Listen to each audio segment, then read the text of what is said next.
काल्हू जाई तोहरो विदाई सनम, काल्हू जाई तोहरो विदाई सनम। हेलो गाइस, आज के इस न्यू ब्लॉग में आपका स्वागत है। तो आज हम सिंगर साहब का इंटरव्यू लेने वाले हैं। इंटरव्यू लेने की कोशिश करें, वीडियो में लास्ट तक बने रहें और देखते रहें और सपोर्ट करें। तो आप लोग कैसे हैं बताइए। चलिए हम मिला रहे हैं आप लोगों को बिरकेश सिंह भैया से, जो सिंगर हैं। उनके स्टूडियो पर आ चुके हैं। तो देखिए बिरकेश सिंह भैया बैठे हैं। तो क्या हाल है? बहुत बढ़िया, बहुत बढ़िया। तो हम आपका बहुत बड़ा फ़ैन हूँ और आपका गाना सुनकर बहुत प्रभावित हुआ।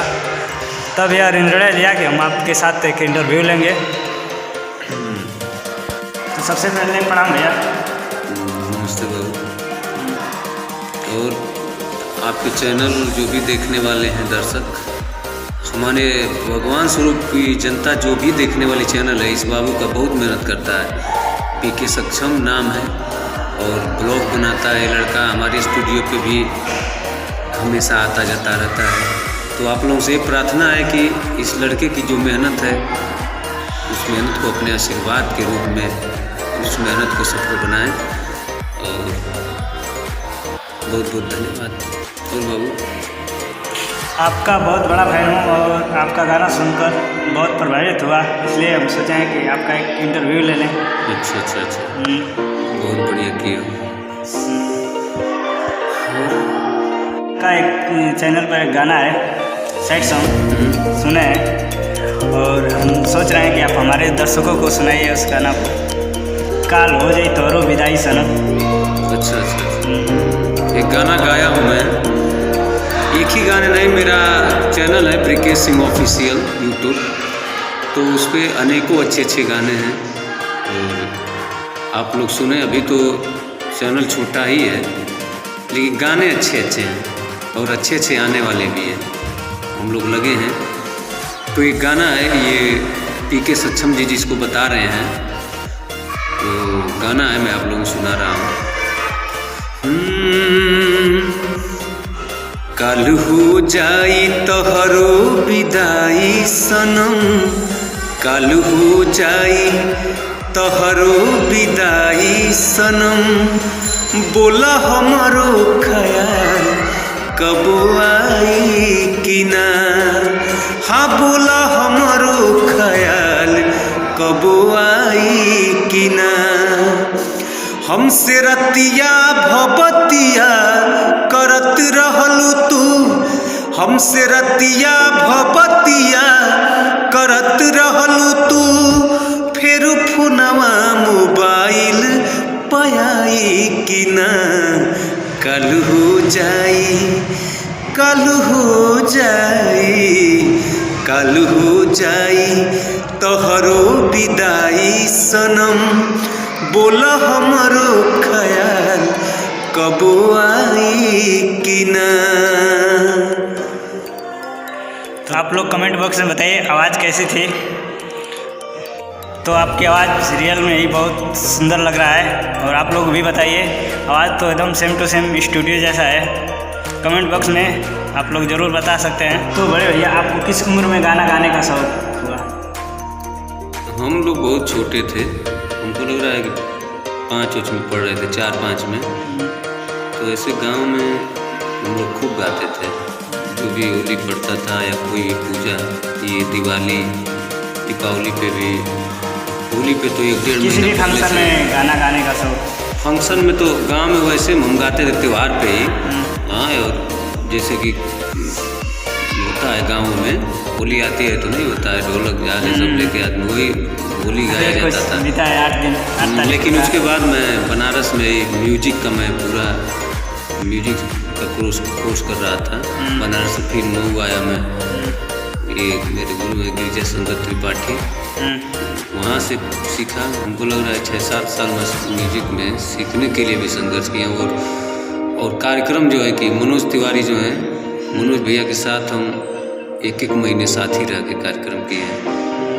भोपाल एक साथ कार्यक्रम किए हैं, बहुत मतलब अच्छे कौन से लेवल पे। उनके साथ भी मैं कार्यक्रम किया हूँ 1-2 बार, बहुत ज़्यादा नहीं लेकिन 1-2 बार किया हूँ।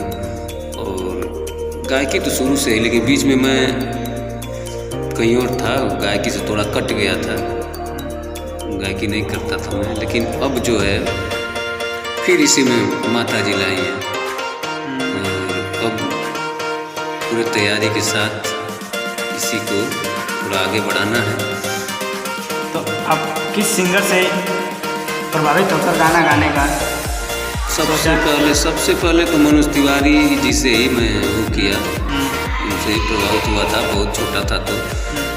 फिर पवन सिंह भी आए, उसके बाद भरत शर्मा से भी। हमको लग रहा है कि जितने गायक हैं, गोपाल राय जी हुए, सबसे मैं प्रभावित था। गोपाल राय जी, मैं उस समय ये नहीं था कि ये जैसे आजकल गायकी हो रही है, ये चीज़ नहीं था। मुझे शौक कब हुआ कि जब मैं हमारे गांव में एक बारात गई थी, उसमें पवन सिंह भी, मतलब ये हिट नहीं थे, बहुत कम लोग जानते थे, कैसेट का ज़माना था उस समय। इनको मैं देखा तो मैं बहुत छोटा था, ये बड़े थे, हम लोगों की तरह थे, मैं बहुत छोटा था। तो वो बैठ के गाना गाया जाता था उस समय, वही बैठ के हारमोनियम पे गा रहे थे। एक ज्ञान प्रकाश सिंह जी हैं, यहाँ के हैं, गाजीपुर के, उन्हीं के साथ वो आए थे, उन्हीं के साथ आए थे।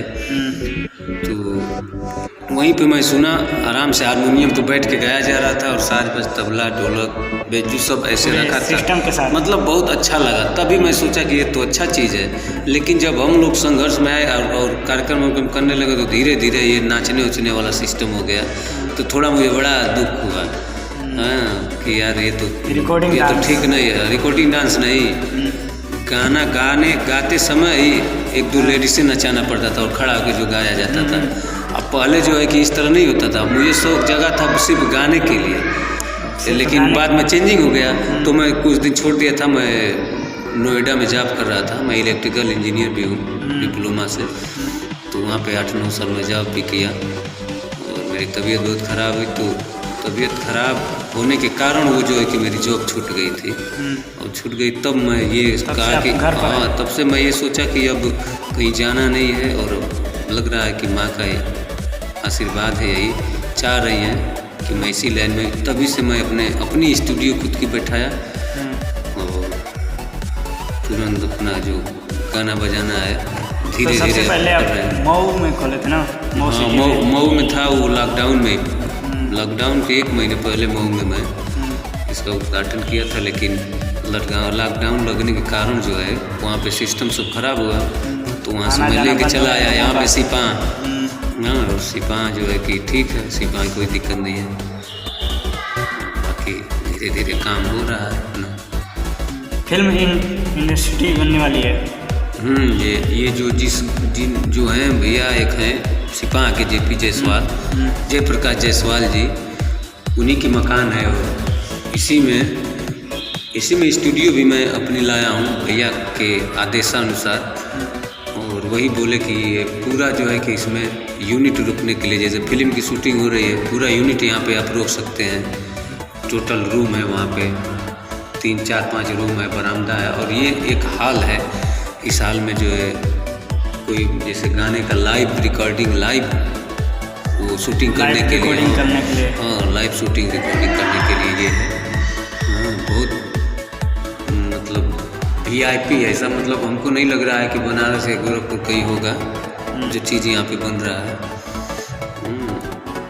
यहाँ बड़े बड़े स्टारों लोग को रोकने के लिए हाँ बन चुका है। बिल्कुल, आते भी हैं यहाँ पे, बड़े बड़े स्टार लोग आते हैं। फिलहाल में कौन कौन सिंगर यहाँ पर आ चुके हैं, बड़े बड़े जो स्टार हैं यहाँ पे? अरे ये मदन राय आए थे, मदन भैया, और केसारी लाल भी बहुत पहले यहाँ पे आए थे। केसारी लाल बहुत पहले यहाँ पे आए थे, थोड़ी देर के लिए ही आए थे रात में। और मोहन भी आते हैं, और भी कई लोग आते हैं, ऐसी बात नहीं है। यहाँ पे जब वही चीज़ है तो लोगों को जो सुविधा मिलती है। आने वाले समय में कौन कौन यहाँ पर आ सकते हैं? आने वाले समय में अब देखिए क्या होता है। आने वाले समय में तो अब काम जो है कि अच्छा से अच्छा हो, हम लोग तो यही चाह रहे हैं। कोशिश से अच्छा काम होगा तो सब लोग आएंगे यहाँ पे। हमारे जो दर्शक हैं जो वीडियो देख रहे हैं, और वो मतलब कोई गाना गाने वाले हैं मधुबन क्षेत्र के या घोसी क्षेत्र के, उनकी दूरी पड़ जा रही है, तो आप क्या कहना चाह रहे हैं उनके बारे में? दूरी कहाँ, सिपाह है, मधुबन से 5 किलोमीटर पड़ेगा ये। हाँ, इधर के क्षेत्र के जितने लोग हैं, अगर वो मऊ जा रहे हैं तो और दूरी पड़ेगी। और जो चीज़ सिपा में ही हो जा रही है, जो काम सिपा में ही हो जा रहा है, तो क्या ज़रूरत है वहाँ जाने का। तो हम तो यही चाहेंगे कि एक बार हमारे यहाँ भी आएँ और देखें क्या काम में क्या क्वालिटी, कैसे क्या है। तो हमारे दर्शकों को कुछ संदेश देना चाहते हैं आप? संदेश यही है कि आप लोग भगवान हैं, आप लोग जनता, भगवान रूप है आप लोगों का। आप ही लोग हमारे लिए सब कुछ हैं। तो जैसे बड़े बड़े स्टारों को आप लोग लाइक करते हैं, उनका गाना शेयर करते हैं, देखते हैं, हम यही चाहेंगे कि एक बार हम जैसे लोगों का भी सपोर्ट करिए। और चैनल को ब्रिकेश सिंह ऑफिशियल चैनल को सब्सक्राइब करें। उस चैनल पे जाकर वीडियो देखें, लाइक करें, कमेंट करें, शेयर करें और ज़्यादा से ज़्यादा शेयर करने की कोशिश करें। और डिस्क्रिप्शन में मिल जाएगा इनका चैनल लिंक। और जो भी कमियां हो हम लोगों में, आप गाना सुनने के बाद कमेंट में ज़रूर कमेंट करें कि और सुधार की ज़रूरत है, क्या है। कमेंट करना ना भूलें, इसलिए कमेंट करना हम लोग भूल जाते हैं और बस वीडियो देखते हैं। और वीडियो में या सिंगिंग का वीडियो हो या किसी भी प्रकार का वीडियो हो, उसमें कमेंट करते नहीं हैं आप लोग। कम से कम कमेंट करिए। तो हमारे लिए समय देने के लिए बहुत बहुत धन्यवाद बड़े भैया। हमारे लिए समय निकाले बहुत। अरे हम लोगों के समय की क्या बात है, आप भाई हो। तो मैं तो चाहता हूँ कि आप मेहनत करो, हमसे जो होने लायक हो बोलो।